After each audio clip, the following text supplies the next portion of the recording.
Frederick Sanger was born on August 13th, 1918, in Rencombe, Gloucestershire, England.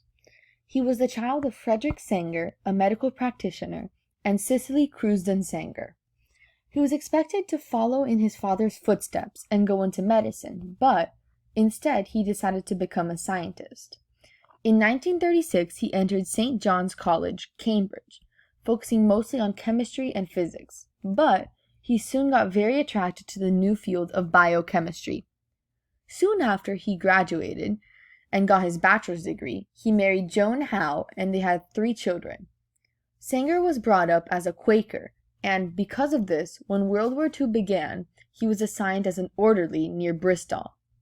Sanger then decided to go back to Cambridge to see if he could get into the doctoral program in biochemistry. He got in and received a doctorate in 1943.